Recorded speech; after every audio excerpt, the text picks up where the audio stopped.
We always tend to carry our parents with us. And this is just as true whether we are still living under their roof, whether we are living thousands of miles away, or whether we're living on entirely different planes of existence because they have left their bodies and passed away. One of the topics that comes up in satsang so frequently is the subconscious, the unconscious, and how we've been programmed by the voices that we heard, not just with our ears, but with every cell of our being in our childhood. And there's no voice more powerful than the voice of the parents. And it's not just the words they spoke. It's not just the sound waves that emanated from their mouth and hit our inner ear and, caused a reaction in the brain. But it's literally the impressions upon our psyche, upon our consciousness. And so you have a question, a father who was dominating. It's a common situation. Who also happened to be the boss, a less common situation, at least the official boss. And he's passed away, but the person asking the question is still carrying him with him. And this is one of the real tragedies of our life. That which impacted us when we were young, that which laid its impressions on our psyche, in a way other than that which helped us to grow and evolve and open and expand, but everything that we were taught, whether directly, whether they said sit down and listen to this and learn it, or whether we absorbed it simply by the way our parents lived, by the way they spoke to each other. Because that's also how kids learn. Sometimes as parents, we think that the only thing we're teaching them is when we say, sit down and listen, I'm going to teach you something. But actually, how we live teaches them. How we speak to each other teaches them. And in fact, it teaches them and imprints upon them even more than the stuff that happens when we say, sit down, shut up, and listen, I'm teaching you something. This is where you get, so many times parents will come in and they'll say, God, I don't know what's happened to my child. He or she has become so untrustworthy. They lie to me all the time. And, I don't know what to do. They're not spiritual the way that I'd like them to be spiritual. And if you could rewind life 10, 15 years, what you'd find is numerous situations where we as spiritual people, as good people, as what we think of as honest people, people with integrity. So many situations in which, for example, we were supposed to meet someone for dinner. We're running late. We're getting dressed. The phone rings. We see it say the name of the person who we're supposed to be meeting for dinner. And we say to our child, Acha, pick it up and tell them we're on the way. Or we're in the shower. We're not in the shower, but the phone rings and we say to our child, pick it up and tell them I can't talk, I'm in the shower. Tell them I'm not home. These tiny little, what most of us don't even consider lies. But they are lies, in that they are not the truth.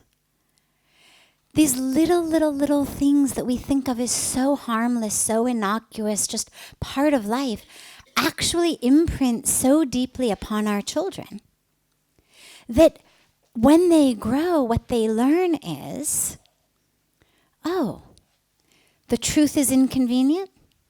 Oh, you don't want to tell someone the truth? No problem.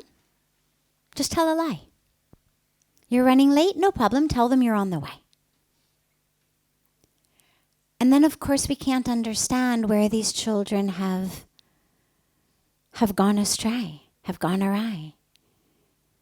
So our parents, what they prioritize, what their values are, how they speak to each other, how coming home from a party, our mom and dad are, talking to each other, not even talking to us, but talking to each other about, God, so-and-so, God, that was the same sari she wore last week to the wedding. I wonder, God, how could she possibly wear the same sari, 2 weeks in a row? Or, God, she had that beautiful diamond necklace, and you make so much more than he does. How could he afford a diamond necklace? You couldn't afford one?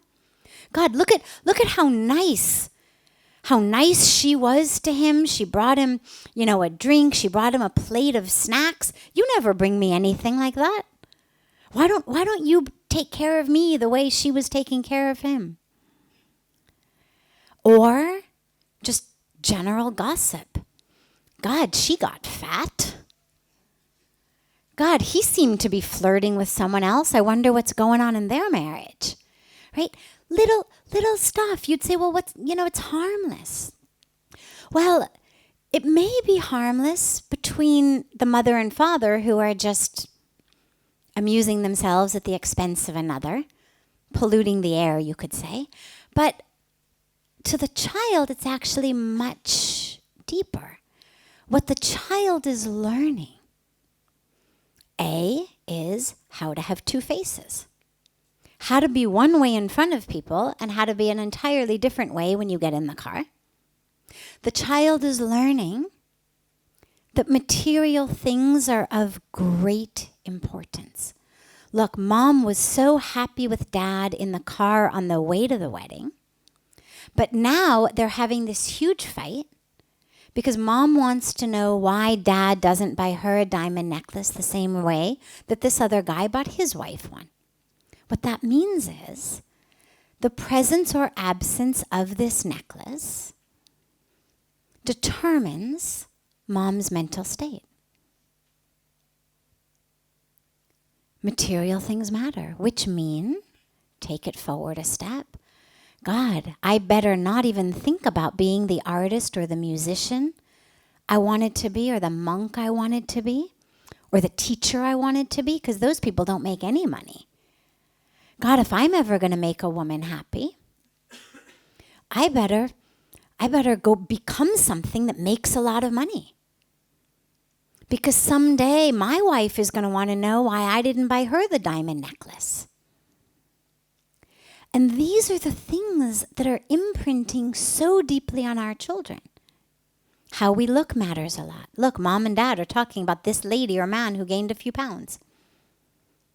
That's the subject of conversation. So what we teach our children just energetically determines who we are. And then, of course, when we grow decades later, so the boy who had, wanted to be an artist, who became the engineer so that someday he could buy his wife a diamond necklace, well, 25 years later, he doesn't have any recollection of the wedding that they were coming home from when he was 8. He has no recollection of mom being upset that she didn't have a diamond necklace. He has no idea, in fact, how he ended up an engineer. His own kid says to him, well, Dad, when did you decide you wanted to be an engineer? And he can't recall because he never really did decide. This is how our lives happen. And so, circling back to the question, we have the dad who's dominating, who's authoritative, who's the literal boss. Well, yeah, I'm going to carry that around in my psyche. The fact that dad's no longer in his body is irrelevant. I don't need him to shout at me in person or over the telephone. I can shout at me in my own head in his voice even better than he could do it on the telephone. I've been perfecting it for decades. And this is where a spiritual practice coupled with a psychological practice is so important. Otherwise, we literally end up, we're not the victims of our childhood, but we're the victims of our own inability, disinterest, lack of awareness of the patterning of our own brains and how it's determining how we live. So it's not that it's my mom's fault or my dad's fault or my uncle's fault or my teacher's fault. They were doing the best they could. You know, one of the things that I always find really powerful is for most of us, our parents, when we were young, were in their 20s. Mid-20s, late 20s. Now, how many people here, raise your hand if you're over the age of 30? Okay, so almost everyone. Now, think about 25-year-olds you know. Okay? Anyone here right around 24, 25, 26? All right, great. You guys stand up for a second. Just stand up for a minute. You don't have to do anything. We just need to look at you. Okay? Ah, fantastic. Lots of you. So now, everyone have a good look at them. Do these look like all-knowing, all-powerful beings? They look like kids, right? I mean, you're beautiful, and you're kids. You can sit back down. Thank you. But as children, our parents they're all powerful. They're all knowing.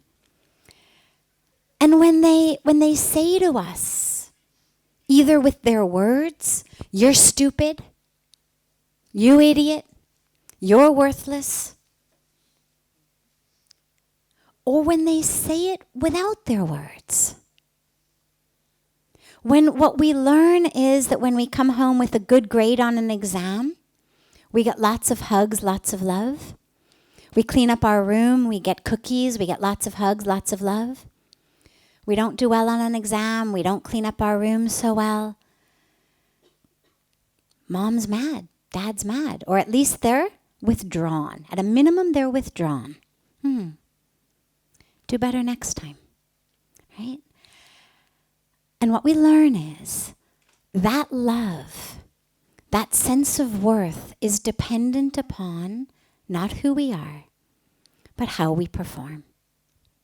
How clean our room is, how well we answered the questions on the exam, determines how worthy we are of mom and dad's love and hugs and kisses.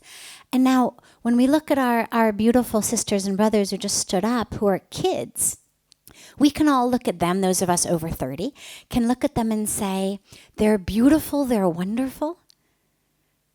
Yes, of course, their souls are ever expansive and all-knowing. But yeah, they're kids. And none of us would ever expect them to be all-knowing, all-powerful, to always have a full toolbox of ways to respond in every situation, to never say things that they shouldn't say. I mean, we don't do that, even those of us who are over 30. But especially at that age. But that's the age at which our parents are imprinting upon our psyches that which we're going to carry with us for the rest of our lives. In a moment of anguish, maybe in the moment of her own divorce, maybe in the moment of her own alcoholism, maybe in the moment of her own self-judgment that she carried from her father, our mother said to us, you'll never be anything. If you can't even clean up your room, for God's sakes, you'll never be anything. Well, at 40, at 45, at 50, when we find ourselves unable to stick with anything, unable to believe in ourselves, we don't remember mom saying that to us. But what we know is there's something wrong with me. We've carried that deep sense with us. And so this is where the only way to undo it, not undo the love of our parents, not undo the presence of these wonderful people who, regardless of what they did, really were doing their best. Their best may not have been what we always would have hoped, but they were absolutely doing the best that they could at that time with their toolbox. To undo that impact, you've got to get back into the subconscious and unconscious, because that's where it is. And this is where our spiritual practices are so important. This is where going within is so important. This is where psychological practices are important. It's where ritual is important. It's where anything that can get us deeper than just our intellectual mind. Because this is now on the level of the psyche.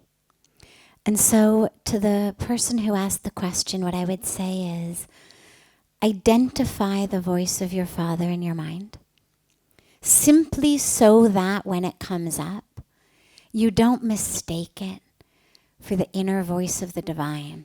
Because a lot of times we do that. We think, that's my intuition. My intuition says I'm worthless. No. Someone in your life once said it, and you internalized it so deeply that it now feels like your inner voice. So if you can identify it, if we can simply become aware of, that was my teacher, that was my camp counselor, that was the guy next door who hated the sound of me practicing the trombone every day and told me that I would never be a musician. Hated the sound of me, tap dancing around the backyard and told me that I would never be a dancer. That's his voice. Okay. That's mom's voice. That's dad's voice. And then as they come inside in our lives, what we're able to do is just sort of bow to them. Hi, Mom. Hi, Dad. Hi, neighbor. Hi, teacher. I'm so glad you're still with me in presence, but I don't need that message anymore. It wasn't even true when I was 7, and it's certainly not true now. But it takes work. It takes work. You can't sadly just snap your fingers and make it go away. But grace, prayer, ritual, meditation, all of these things coupled with a practice of awareness. This is what light is. When we speak about enlightenment, it's the light that goes on. And when the light is on, all of that ignorance, all of that fear that's generated out of the darkness, it's over. But you've got to have the experience. It's not enough to tell it to yourselves intellectually. It's like if you imagine that a child wakes up in the night and she's screaming and crying because there's a monster in the closet. She can see it. She sees the monster there in the closet. She's screaming. Mom comes in the dark, and Mom says, "It's okay, sweetheart. It's not a monster. It's a jacket on a hanger." Now, the child trusts Mom.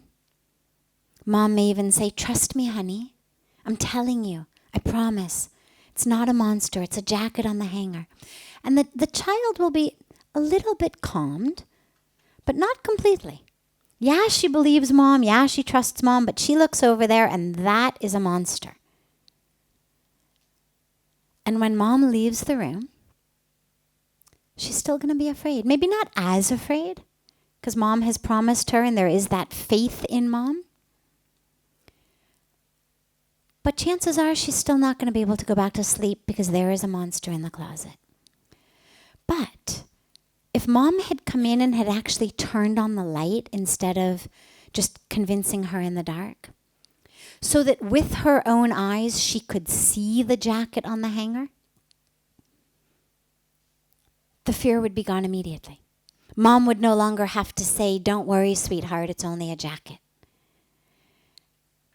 And even if the light got turned back out, that fear would never be able to be regenerated because she had seen, she had experienced, it's just my jacket. And this is really the difference between just getting something intellectually. It's not that it doesn't help at all. It does help on some level. Particularly when we get it from a source in whom we have trust or faith. This is what religion gives us. It's what spirituality gives us. We hear a guru, a mentor, a guide, our priest, our rabbi, a minister, somebody, or we read it in a book, tells us. And it helps a bit. But in order for really